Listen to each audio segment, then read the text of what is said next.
If you would like to earn CPE credit for listening to the show, visit earmarkcpe.com/FPA. Download the app, take a short quiz, and get your CPE certificate. Finally, if you enjoy listening to FP&A today, please go to your podcast platform of choice, click the subscribe button, and leave a rating and review of the show. And now, on to the show. From Data Rails, this is FP&A Today. Welcome to FP&A Today. I'm your host, Glenn Hopper. Our guest today is Eddie Reynolds. Eddie is the CEO of UnionSquare Consulting, a GTM strategy and operations firm that helps high-growth SaaS companies build predictable, data-driven revenue engines. Eddie spent more than 20 years across sales, customer success, marketing, and systems architecture, including roles as an AE at Salesforce and VP of Revenue Operations at TrueMid, a unicorn fintech. Prior to these roles, Eddie spent 10 years in banking and private equity. Through those experiences, he saw firsthand that the real differentiator for scaling companies isn't software. It's the underlying processes, metrics, and data discipline that allow teams to execute. Today, Eddie and his firm work with companies ranging from 50 to 500 million ARR to improve their go-to-market strategy, system performance, and revenue insights. He also hosts the GTM Science podcast, where he talks with operators and investors about what drives efficient, sustainable growth. Eddie, welcome to the show. Thanks for having me. We were talking before the show. I'm not in my normal office and studio, so it's not every day that my podcast guest has a way better rig than I do. So, so if you notice how smooth Eddie sounds, he's got a great setup on his end there. Well, I appreciate it. My right-hand guy, Jerry, who runs our delivery team, went to music school, so he's constantly pushing me to buy a better microphone. Nice. Well, it sounds fantastic. So we got a lot to get through here, and I was telling you, I have a hard time not talking all day, going that sort of Joe Rogan 7-hour podcast method. So we'll try to keep this tight, but so we better dive in here. I guess to kick things off, can you just walk us through your background? I know, majoring in finance, working in banking and private equity, then to Salesforce, and ultimately founding UnionSquare Consulting. Tell me about that path and how that kind of shaped how you think about go-to-market today. Yeah, so I'll start with saying I always wanted to start my own business. And the first thing that I always ask people that had successfully built their own businesses would be like, what do I need to learn? And they would always say, go learn to sell, right? And then secondarily, learn finance. And so I started in sales even before I started in college. I mean, I started my own business when I was 14. I was selling knickknacks door to door. I had I guess it was supposed to be a drop ship business, but I didn't know how to drop ship. So I was just knocking on doors. It wasn't super successful, but it was a great experience. And I went on to study entrepreneurship in college, but I also studied marketing, but dropped it and then picked up finance, mostly just because, and this might be relevant for our podcast, I was taking a couple marketing classes and I thought this is all going to change by the time I'm actually working in sales and marketing. And finance is, a lot of this stuff is really foundational and it's a little bit harder. And I want to make sure that I really learn it. And so I studied finance in college. And I came out and I wanted to find a job combining these things. And somebody suggested I go into commercial banking. So I thought, this is great. I'm going to work with business owners. I'm going to sell to them by being a commercial banker and trying to drive deposits and lending. So I'm going to get more sales experience. And then I'm also going to understand how these businesses operate as we underwrite loans to those businesses. And my plan was to just, quit banking after 2 years. Hopefully I'll have seen something really interesting and I'll have quit my job and gone and started that. And instead, I kind of fell in love with finance and ended up spending almost 10 years in the industry. I went through the financial crisis, was desperate for a job and got a job as a first AE at a fintech startup selling into private equity, then went into private equity from commercial banking after that stint. And then Salesforce sort of kept literally knocking on my door. I implemented Salesforce in a few companies that I worked at. That fintech startup was built on Salesforce. And I started thinking, wow, I'm really enjoying sales and finance, but I don't feel like I'm operating on the cutting edge. I was always looking at Salesforce and thinking, how are these guys selling? How are they marketing? Like, this is, by some measures, especially at that point in time, one of the best run software companies on earth, especially from a go-to-market perspective. What are they doing? And I ended up drinking the Kool-Aid so much that I wanted to go work there. And when I walked in the door, it was really eye-opening because it definitely met and exceeded my expectations, where everything was just served up to me as an account executive on a silver platter. They had this operation built out in a repeatable, predictable manner to the extent that they were forecasting within 5% to Wall Street, despite, plus 30% year over year growth. And I was just blown away at how efficiently Salesforce operated. I was also tasked with selling to a lot of high growth software companies, and some of them were even more advanced than Salesforce. They were able to move faster because they were smaller, but many were further behind. And I spent the bulk of my time over 3 years there just comparing notes, learning how we operated internally at Salesforce, and then going to my customers and learning how they were operating and looking at how they were ahead of us and how they were behind us, and having conversations with executive leadership teams from CEOs to CFOs to CROs, CMOs, et cetera, about how they were trying to grow revenue, profitability, and just build a better go-to-market engine. And I saw a lot of common themes, and that's what inspired me to want to start this company so that I could move into a consulting role and truly roll up my sleeves and help these companies implement those strategies and processes that I saw in my time at Salesforce. That's so interesting because you're at a company that has a great operating model, which I can understand learning from that. But I didn't think about the aspect where you're talking to so many clients and potential clients that you're learning from them as well. So what an interesting sort of playground where you can be exposed to so many different businesses and see what's working and what's not. So that's a pretty unique opportunity there if you capitalize on it, which it sounds like you did. And then you go, like you said, into private equity. So you've spent a lot of time around institutional investors and PE funds. So I'm wondering how then that perspective ties in where they have they've got to grow valuations, show predictability. They've got a timeline for their exit. How did that then factor in, or did it factor in to influence the way you think about go-to-market and kind of the expectations of CFOs and CROs that they should have for the revenue engine? Well, I think I just spent years reading financial statements and learning about finance, both from the perspective of investing. I skipped over the part where I worked for 4 different angel investing groups early in my career, as well as helping to raise multiple billions of dollars of private equity and venture capital funds. I worked for a placement agent. We were a small shop that was hired by the PE fund to help sell their funds to institutional investors. And many of the funds that we worked on were anywhere from 500 million to multiple billions of dollars that we helped to successfully raise. And in doing that, and I'll preface this by saying I was fairly junior at this time. Like, I was not, personally raising $3 billion of capital all on my own, but I studied for my certified alternative investment analyst certification. I learned a lot about how investors, both private equity investors, venture capital investors, and the institutional investors that invest in their funds, think about how they allocate capital and how a company can get a successful exit that can then pay off for the PE fund, how the PE fund is successful or unsuccessful. And because we were a third party, I wasn't beholden to one particular private equity fund. We were going and calling on private equity funds and selling to them, and also having them sell to us, because if we took a PE fund on as a client and they weren't successful investors, then we would have an impossible mission in trying to raise capital for them. So we were evaluating them as much as they were evaluating us. And I looked at dozens, if not hundreds, of private equity funds and looked at their success rates and how they were succeeding. And one of the things that I will say that really struck me, that partially inspired me to start this business, is I was always blown away by the private equity funds that had operating partners. So this was 15 years ago at this point. You see this a lot more today, but I was always perplexed at the PE funds that are going out, and you think about this from like a go-to-market perspective. Do they have a proprietary model for sourcing deals? Do they have a way to add value to a company's operations? So if I'm running a private equity fund and all I'm doing is just like getting the same deals from an investment banker that all my competitors are getting, I'm then paying more for that company than any other private equity firm that gets the same deal is willing to pay. I then lever up a bunch of debt with the banks. And then I hope that that company becomes more valuable and I can just flip the company in 5 to 7 years. How am I adding any value? One way to do this is I've got to go uncover opportunities that my competitors are not uncovering, which is basically a go-to-market process.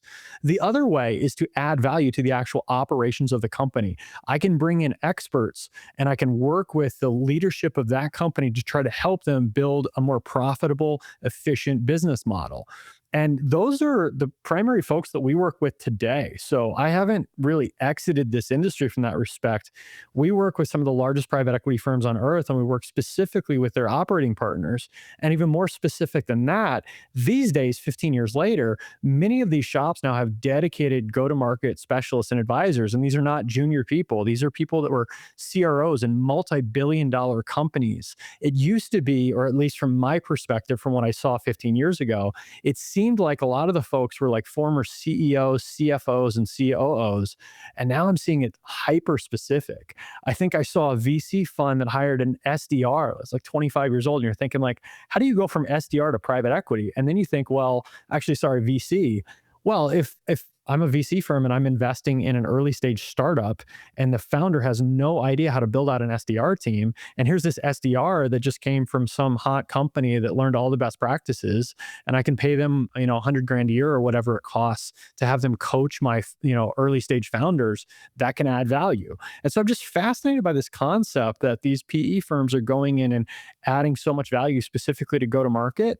And then we're, of course, partnering with them in hopes that they will tap us on the shoulder to come in and roll our sleeves up when they are at the limit of what they can do with the time and resources they have.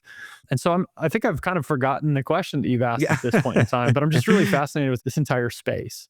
Yeah. And it's, as you were talking, I was thinking back through some of the exits that I'd had where private equity comes in, acquires the company, and actually destroys value, where you see, after you get through, if you survive the post-merger integration and all that, or whatever the timeline for the exit is, but you can see your EBITDA margin has gone down. And if you look at the other companies in the roll-up, they're all on different systems. And it's, there's always that sort of hope and promise that you're going to get everybody on the same ERP, CRM, whatever the systems are. And so many times, a lot of those planned synergies just don't come to be.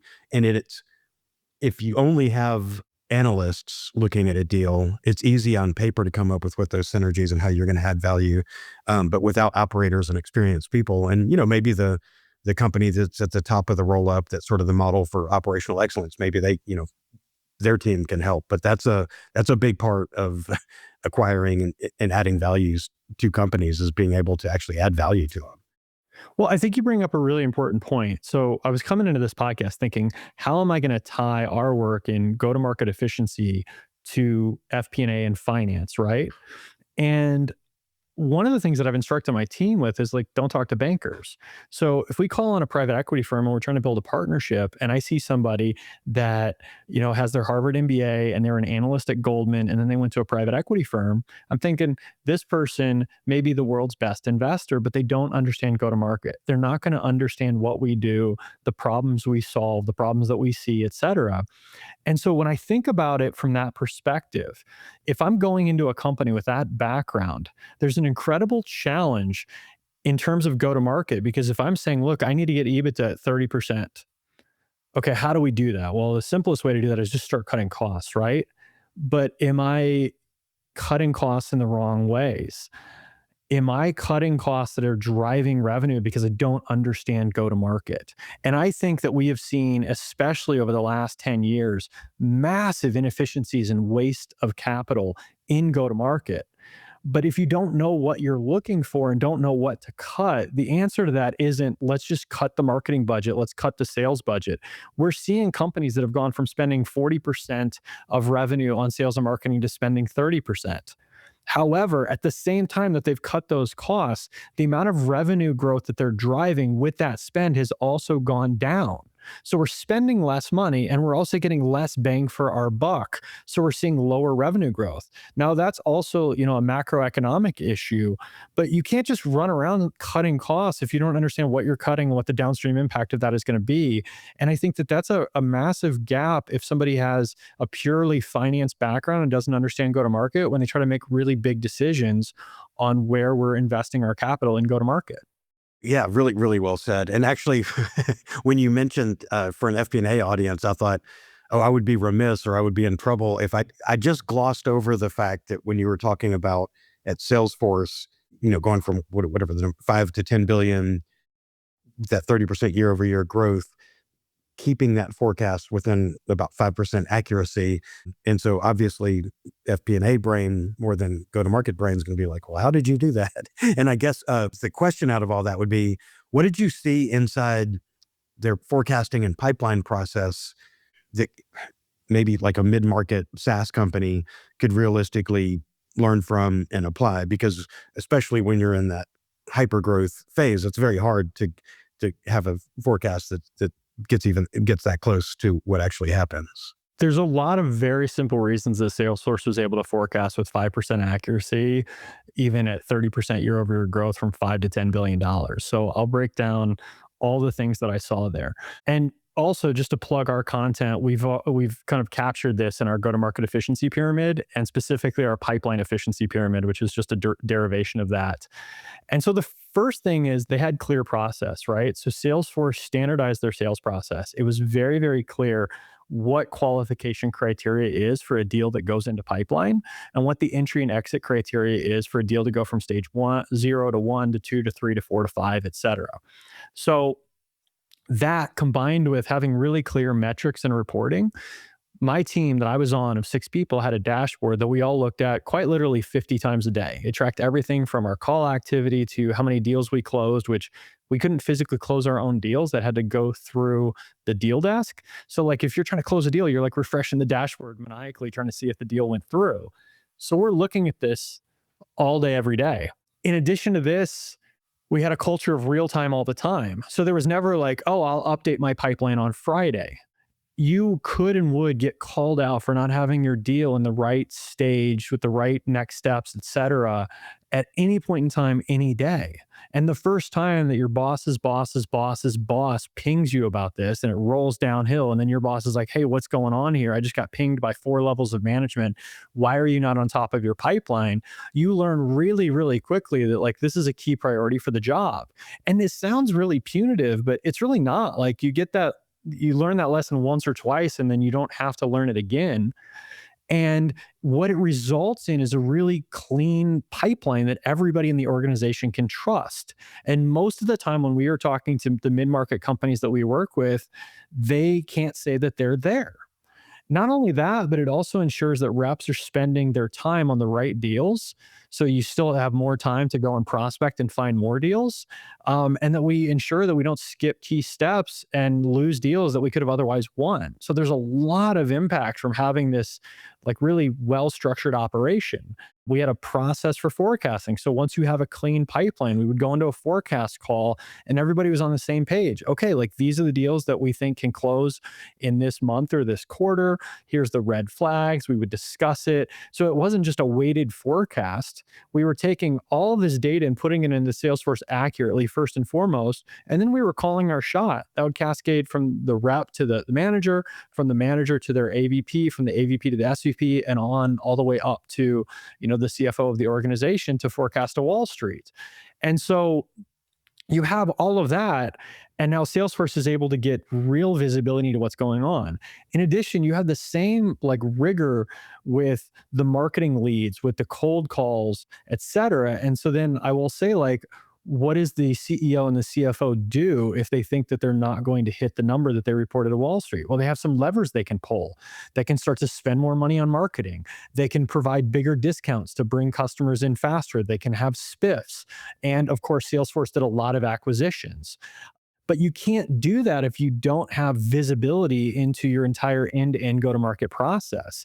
Salesforce knows, okay, if we spend this much money on marketing, this is what we can expect in terms of leads. These are how the leads are converting through the engine, et cetera.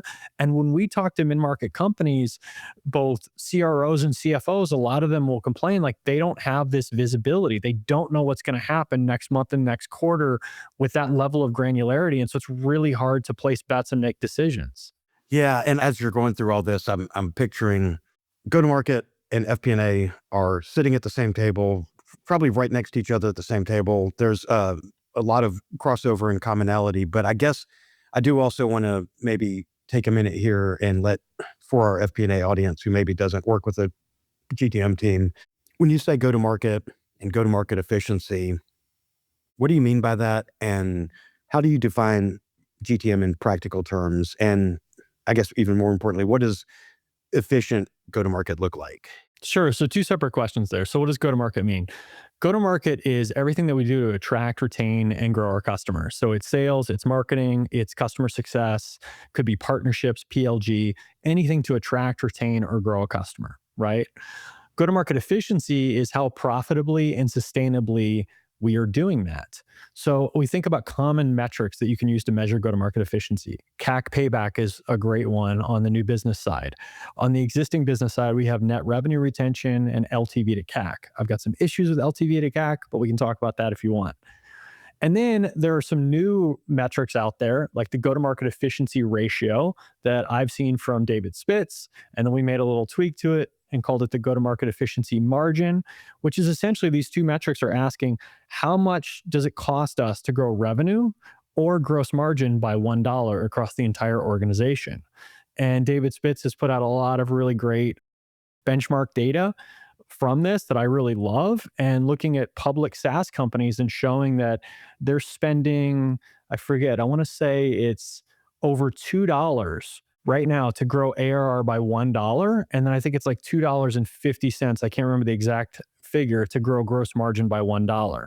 So this goes back to what I was saying earlier. We look at the entire go-to-market engine and we're cutting costs from 40% to 30% of revenue, but we're seeing less impact from that spend across the board in B2B SaaS right now. Now, there are macro forces at play here, of course. And I will not say that like go-to-market is the end-all be-all answer to business. Like you have to think about the value of the product and the fit with your market. That is crucial. But, there's two aspects to business. One is having a really, really great product that your market wants. And the other is having a really great distribution model to attract, retain, and grow your customers profitably and efficiently. The latter part is the thing that I spend all day thinking about. But to answer your question, what is go-to-market efficiency? It is how efficiently you do that. Gotcha. FP&A Today is brought to you by DataRails, the world's #1 FP&A solution. DataRails is the artificial intelligence-powered financial planning and analysis platform built for Excel users. That's right, you can stay in Excel, but instead of facing hell for every budget, month-end close, or forecast, you can enjoy a paradise of data consolidation, advanced visualization reporting, and AI capabilities, plus game-changing insights, giving you instant answers and your story created in seconds. Find out why more than 1,500 companies use DataRails to uncover their company's real story. Don't replace Excel, embrace Excel. Learn more at datarails.com.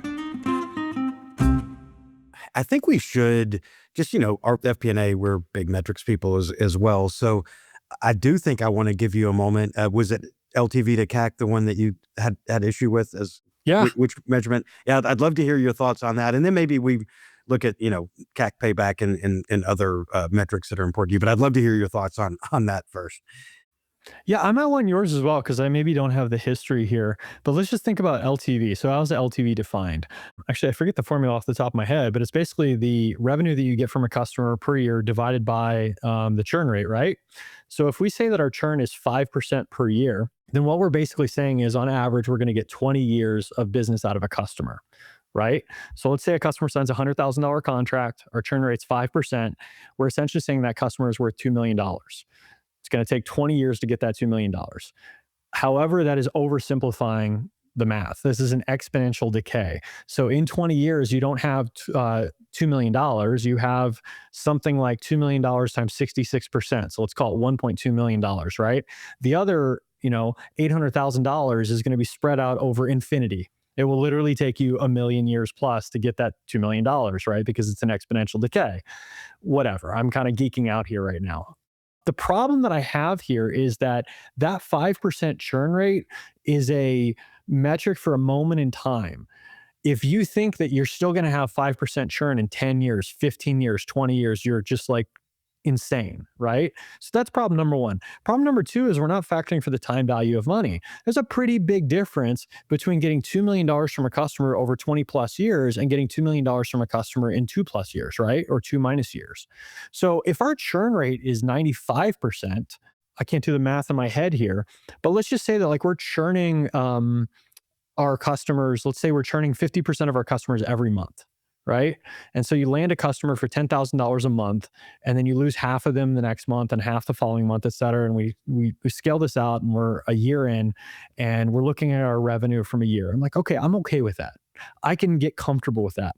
But trying to forecast 20 years out for a B2B SaaS company that's been in existence for 10 or 15 years is insane to me. So I think it would be a lot more accurate to say, let's measure out maybe 3 to 5 years and cap it there. And then we can look at how much is it costing us today to win a customer, and how much do we realistically think we might be able to earn from them in the next 3 to 5 years. If we want to really geek out, we might want to discount that value to factor in the time value of money. But I think to like say, okay, we've got a 10% churn rate, so we're going to just multiply revenue by 10 and divide by our CAC, and we have a 3-to-1 LTV to CAC ratio. That's great. It seems a little crazy to me. Yeah, I get it's funny. As you're talking about that, and I haven't really, uh, I've never gone deep into the definition of the calculation of it, because being hardcore finance my whole career is just like, oh, those are marketing numbers, whatever. They let them define or whatever, and then we're going to do our own thing with it in finance anyway. But that very well said, and that is thinking in any business. Thinking lifetime value of a ChatGPT customer right now. I mean, or you pick your platform, but with everything changing the way it does. But I understand. I mean, I understand the simple math to get there, but to your point, the fundamental math doesn't make a lot of sense. That formula doesn't really give you an actual number that means anything. So with that, what are your favorite metrics? What do you like to look at? What makes sense to you? And where would you advise businesses to be looking on their go-to-market metrics? So I think like the overall go-to-market efficiency ratio or go-to-market efficiency margin is a nice place to start. If you just want to have one single metric to measure how efficiently are we growing ARR, right? And then the only thing you can really do with that is you could potentially benchmark against public SaaS companies and or benchmark against last year. Hey, did it cost us more money or less money to grow gross margin this year, right?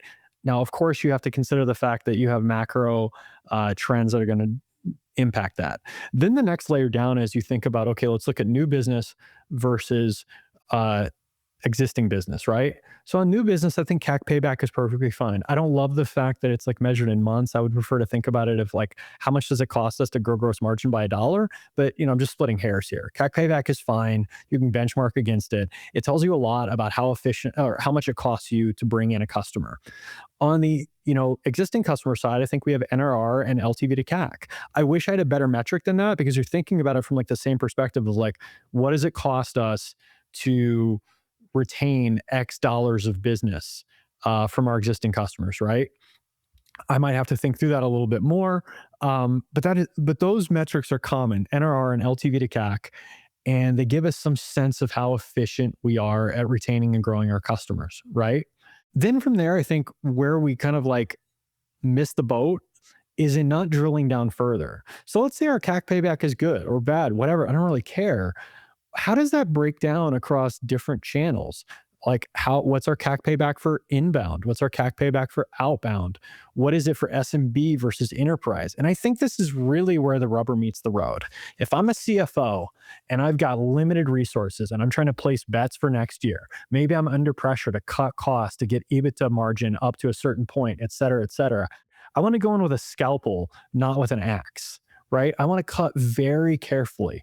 And I want to see that, oh, wow, like we spent this incredible amount of money on conference booths last year. What was the CAC payback on that? How much revenue did we actually bring in? Now, we all know that marketing attribution is a pseudoscience by definition. We have lots of different variables that we can't control for, but we take our best guess when we say, wow, we spent $500,000 like sponsoring booths at conferences last year. Was that a good spend or not? What about the podcast? What about ads? What about this, that, and the other? How do we accurately measure that to the best of our ability with the data that we have? And then let's place some bets. Here's a major problem with this, though, and this is where finance and go-to-market start to overlap. Why is that number good or bad? If you spend a boatload of money buying ads so that you can generate MQLs, and then you hand those over to your sales team, and then the sales team doesn't follow up with those leads, and then you come to the conclusion that we have like a poor ROI on that spend, what do you do with that conclusion? This is a real problem that we see every single day, because this isn't simply a math problem. If the salespeople aren't following up on the leads and they say all the leads are junk, it doesn't tell us anything. We can't validate that. So let me give you a concrete example from a real customer that we worked with that had this exact problem. We had this classic case of sales and marketing like pointing the finger at each other, and we went in to try to solve for it. This particular company didn't have SDRs. So we worked with them to build an SDR team. And we said, we're going to sit down and define the process. How are leads routed? How are they qualified? How many times do we need to follow up? How quickly do we need to follow up? We mapped out the entire process to respond to inbound leads. And then working alongside their team, they built an SDR team, hired the folks, trained them, et cetera, and we put them in front of these leads. They followed up X number of times, followed the process perfectly, and these leads didn't convert. We then took that same team and we moved them over to pure cold outbound prospecting. They generated hundreds of thousands of dollars of pipeline within like 3 weeks. So we looked at this and we said, okay, we've got a team that's working. They're executing a process. The process in outbound seems to actually work to generate real pipeline, but that process doesn't work on these marketing leads. We can now confidently say that at least with the qualification criteria for the leads that we are feeding the sales team, this play is not working. This is not a good investment of resources. And now we can start to tweak things. We can change the qualification criteria. Or if all of these leads are truly junk, we can cut spend and stop trying to generate these leads in the first place. But you have to have an objective way to look at this. And you can't do this purely from a spreadsheet. If the go-to-market team is not executing the human process correctly, then you have junk data and it's really hard to like come to any really meaningful conclusions. Yeah, it's funny that the whole time you were talking through that, I went full Glengarry, Glen Ross, and I was like, I want the Glengarry leads. I want the the good leads. It's that, what is it, the Wanamaker dilemma, where trying to get is that the one where I'm certain that half the money I spend on advertising is wasted. I just don't know which half. I mean, that's the hard science of trying to figure out where you're effective in that marketing spend. And I think that that's one thing that our FP&A listeners would be there. Yeah, well, I mean, we'll look at it during budget season or whatever, but we turn that over to the go-to-market guys. And honestly, we deal with enough uncertainty on our own that it can seem like what's happening on the GTM side is like black magic and we don't understand it. And I think it's interesting that there's not more crossover. And maybe it differs by companies, but I was in smaller companies, and a lot of times if they were in older, sort of a flat company that wasn't growing much, there really wasn't much focus on it. Was just whatever the marketing team was putting together without a lot of go-to-market science behind it. Well, so let's dig into this for a second. Let's talk about this problem. So let's say we have a company with $100 million in revenue, and you have a $30 or $40 million budget for sales and marketing, right? I'm actually curious, like you're the CFO in this situation.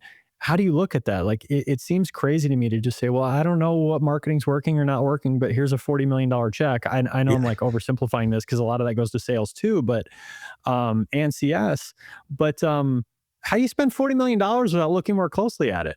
Yeah. And that's, I mean, there were huge arguments over that, because it would be on the flip side of that, I never believed a single pipeline I got from the sales and marketing team. And it's because there wasn't that sort of rigor around it. And it felt like a lot more gut feel of, well, our pipeline shows this. And it was always, the pipeline was always over inflated to my mind. And, especially if you compare it to what had actually closed in the last quarter or 6 months or whatever. So it was very difficult. And it was always a negotiation around understanding what, it's easy to throw the goals out there based on time series analysis and whatever, and this is the expectation of what you continue to do, but throwing the science in behind it, and then the CRO conflict and just the different math that we had, like your estimate on the lifetime value, there was always conflict around that. So historically a difficult conversation to have, and it seemed like a lot of times like CRO and CFO speaking two completely different languages. Yeah, so I want to touch on that because you had a question in the doc you sent me about the CFO CRO relationship, and I had a specific story to share with you. So we worked with a CRO that I can't name because this is obviously sensitive share.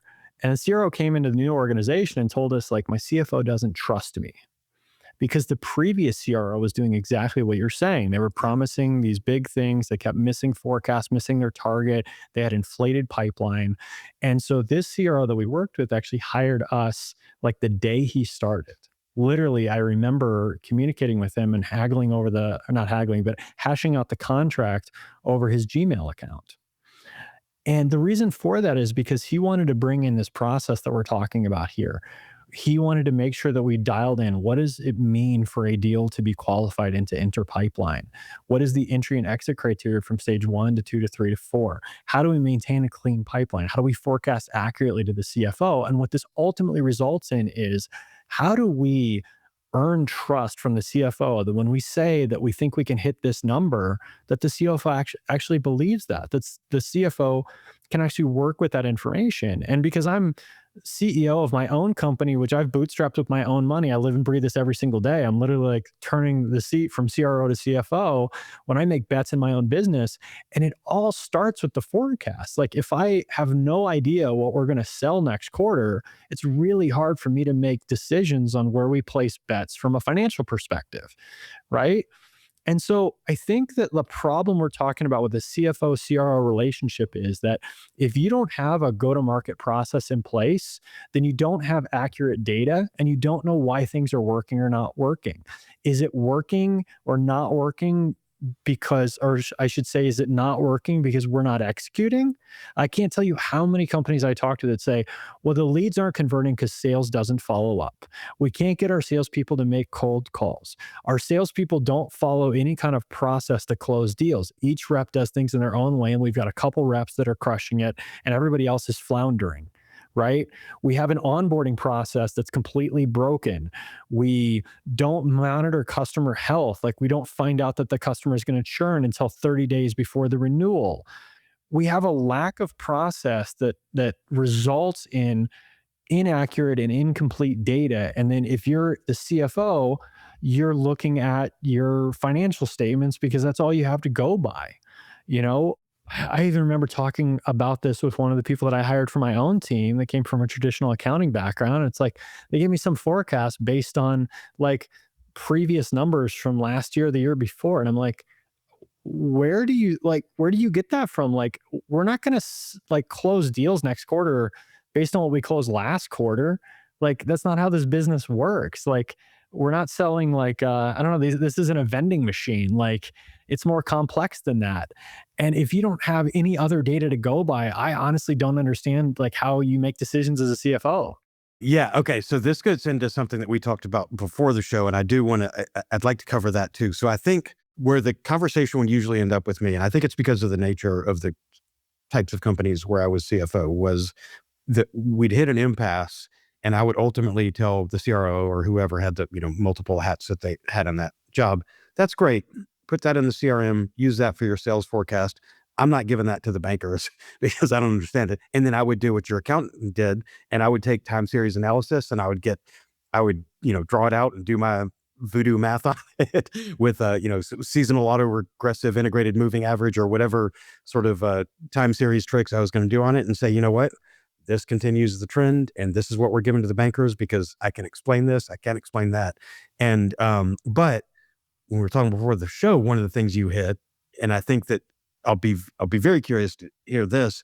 You said many companies between say 50 and 100 million hit a brick wall in growth. And if I was coming into a company where I typically would get placed, it was a stagnant company that was, PE had been in 5 to 7 years. They were like, we need to do something with this. So I think I was living in that world that you're talking about here. So I'd love to hear from, I know in the cases of the companies where I was, but what actually breaks in your mind or in your experience at that stage in the GTM motion? And are there patterns that you see across companies in that? Because unless, we all want to hit that elbow and rocket into hyper growth, but that's not the reality for most companies. And if you've got a company that's doing over 50 million and you've been flat for 5 years, but you're still running that margin, it's, especially if you're in it doesn't really add a lot if you are looking at a PE exit on it, but, by a lot of measures, that's a successful business and you've just kind of stalled out. So I'd love to hear your insights on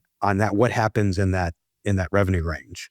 Well, okay. So there's a couple things that go into this. I'll sidebar this just for a second because this is my favorite story from my time raising private equity funds. So as I mentioned, a big part of my job was going to private equity funds, pitching them on our services, and then also vetting them to see if we felt like we wanted to like invest our time trying to help them raise their fund if we thought we could be successful. And I just spent so much time talking to private equity fund managers about their views on the world. And I remember one of them, and I'm sitting in this fancy conference room in Manhattan, and I remember one of them just saying, "Man, you like fly out to like some small town in Iowa and you see this business," and we're not talking about software companies. So it's a bit of a sidebar, but I just find this fascinating. It's like, and you see this business and you're looking at it and you're like, this guy's doing like $5 million a year of EBITDA. And you see all these inefficiencies across the business. And you're like, oh my God, we could go in here and we could turn this knob, we could turn this knob, we could make so much money. Why isn't this guy doing this? And the thing you forget is this guy goes to his local country club and he's the richest guy he knows. He's got nothing to prove to anybody, right?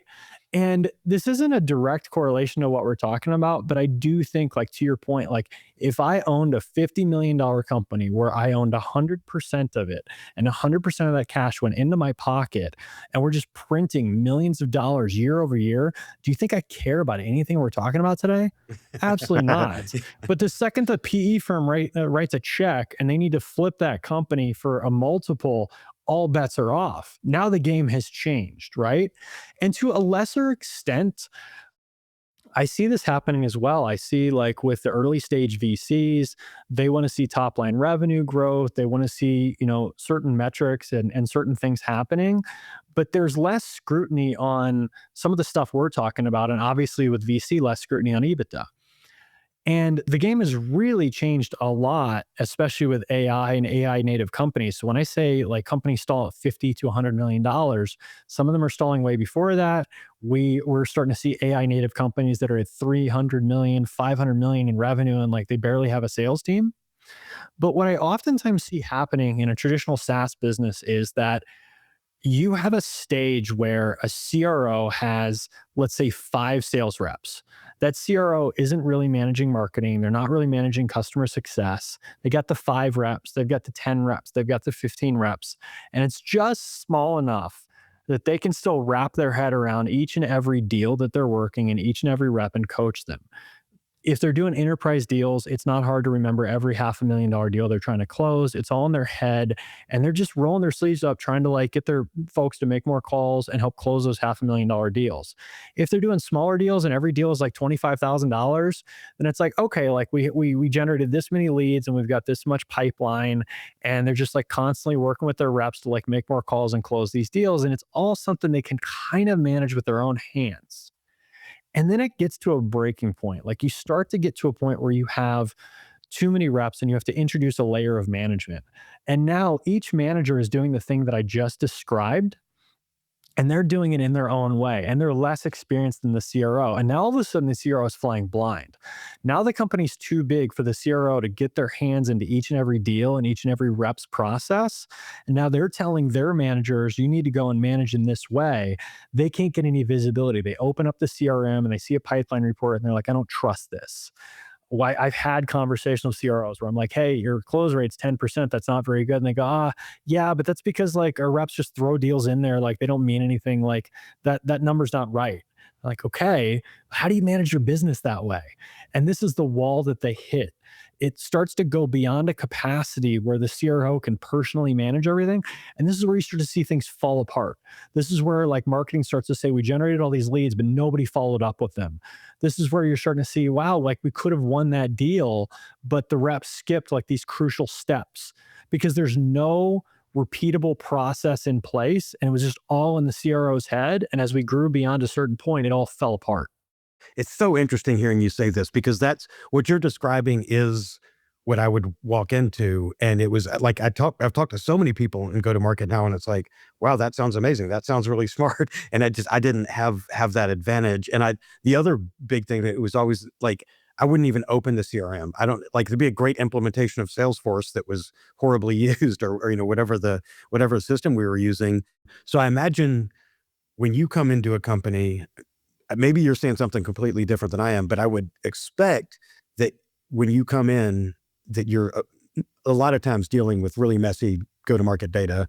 And so I'm wondering, are there diagnostics you run, like pipeline aging or close rates or something that helps you sort of cut through that bad data? Because I think a lot of times especially if a company doesn't have a really strong GTM process, that they're going to be, that the data is just not going to be great. So I wonder, do you have like an assessment or eval or something you do to kind of cut through that and see where the revenue engine's leaking, I guess, for lack of a better term?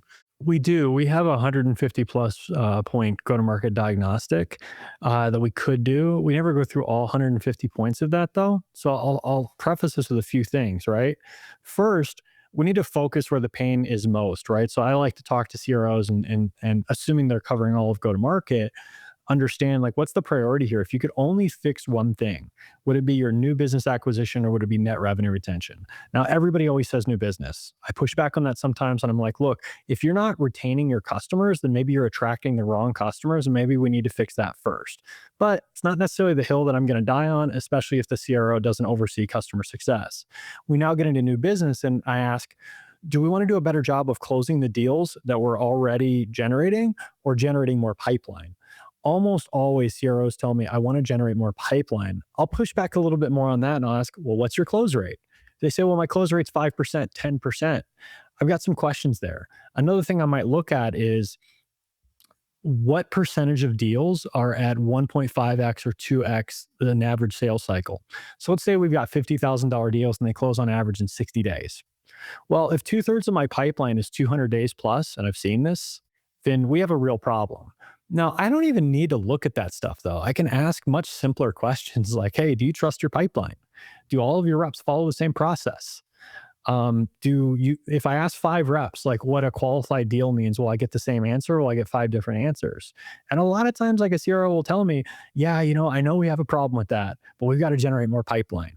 And I might push back on that and say, why would you spend time and resources to generate more pipeline when you're not even winning deals that you already are working? Like, why don't we focus on like stopping the bleeding there first and then go to new business? We usually kind of split the difference with them and we'll say, okay, in the first 90 days, maybe what we could do is tighten up your pipeline management. Just get the very basics in place so you're not chasing deals you shouldn't be chasing and not losing deals you should be winning. And then let's say like we want to focus in on outbound. All right, let's dial in that outbound process. And then within 90 days, we've got a really tight outbound process. We've got a really tight pipeline management, or it could be inbound and pipeline. And then where we want to be after that 90 days is we've got some clear metrics and some trustworthy reports that show what our team is doing to either convert cold prospects or inbound leads into meetings and pipeline and to convert that pipeline into closed won business. That really sets the foundation for us to start to work on other areas of the business and build upon that. And, not only report back to the CFO much more accurate information, but also identify what's working and what's not working, double down on the things that are working and cut back on the things that are not. Yeah, this all sounds so smart and organized. And it just, it's as I'm thinking, I've really, I guess, to kind of land the plane of our story here, if you could paint a picture, what do you think a truly mature, high efficiency go-to-market organization looks like? And what would you love every CFO and CRO pair to do differently in their annual planning cycle to see where there's not that disconnect between the two groups and they're actually speaking each other's language and it's understood as we head into planning? All right. So there's a lot here. Let's start with annual planning. So we build an annual plan and we start with tops down, but then we get to bottoms up. And we have all the things that we've discussed in this podcast. And so we have some reliable processes and metrics, and we can look back and we can see, okay, this is how many inbound leads we generated. This is how many outbound, sales meetings we booked. This is the conversion rate into pipeline. This is our close rate, sales cycle, ASP. This is how much revenue we generated, new business. This is our renewal rate. This is our expansion rate. And for next year, we're going to add this headcount and this marketing spend, et cetera. And we can expect these results in terms of our total revenue throughout the year. That's kind of step one, right? So we're starting our annual planning with some, foundational process and metrics that took us a long time to get to. That's best in class. The next piece is that as we work our annual plan throughout the year, we have the ability to track and iterate throughout the year. So we have something like a pipeline council where the CRO, the VP of RevOps, the CFO, head of marketing, head of CS, possibly product would come to the table and we would discuss what we are learning from those metrics, what's working, what's not working, we make tangible decisions about action plans we're going to take moving forward. Are we going to double down on marketing spend? Are we going to cut back here? Are we going to train our team on how to follow up with our leads better? And we're iterating throughout the year. In addition to this, if we want to experiment and try new channels, new tactics, etc., we have that foundational stuff in place where we can test and iterate lightning fast, right? Because we know exactly, okay, we're going to build the process out, we're going to measure it, we're going to see if this works, if it doesn't work, and we know how to approach that. That to me is best in class. And then everybody's obsessed with AI. So now we look at like AI and other tools and we layer that on and we say, we've got a foundation that's working. Now we can start to ask really thoughtful questions about where and how could we use AI in this process, instead of saying like, oh, like we can't figure out how to do outbound. Maybe if we get an AI SDR, it'll just magically work for us. That to me is best in class. It's when you have that foundational operating model and you're able to just operate at like a regular cadence and say, okay, we can trust our metrics and we can make decisions, we can take bets, and we can iterate fast. Yeah. So we didn't even get into AI and we're running out of time, but what you said around AI, it's like you can't automate chaos. You can't just sprinkle some AI on a bad system. So what you talked about, building the foundation first, that's 100% in alignment with my approach to it as well. And I don't know, as we've been talking here, I feel like, I don't know if I'm ever going to sit in the CFO seat again, but if I do, you're the first person I'm calling so we can align FP&A and GTM. This has been great. We have a couple of questions that we run by everybody. So it has come to the time of the show where I need to ask those. So as we wrap up, what is something that most people don't know about you? A lot of people don't know that I quit my job in banking when I was 25 and moved to India for a year. Oh, wow. Okay. Very cool. Yeah. Did you, anything that you learned on your year abroad that you brought back with you and applied in the rest of your work life? Well, this is right after Bear Stearns went under, and my goal was to break into Wall Street and investment banking. And I thought maybe India is far enough away to do that. And they speak English, so I won't have an issue there. And the day that I started in my new investment banking job was the day that Lehman Brothers crashed. Oh, wow. Wow. Yeah. Good experience nonetheless, I'm sure there. Or being abroad anyways. It was a great experience. All right. Everybody's favorite question. What is your favorite Excel function and why? I have no idea because I don't spend that much time in Excel. Yeah. I will tell you, my favorite Excel function is uploading it to Google Sheets. I really love Google Sheets. I love sharing that across my team. If I had to pick a function, it would probably be the color scheme in either one. I really love having things like neatly organized and color coded. And when my finance team sends stuff to me, like I'm very anal about having it in exactly the right format, because like it helps me read and understand things and get to the questions really quickly. And I try not to spend a lot of time like messing around with Excel functions, because thankfully I have other people to do that for me.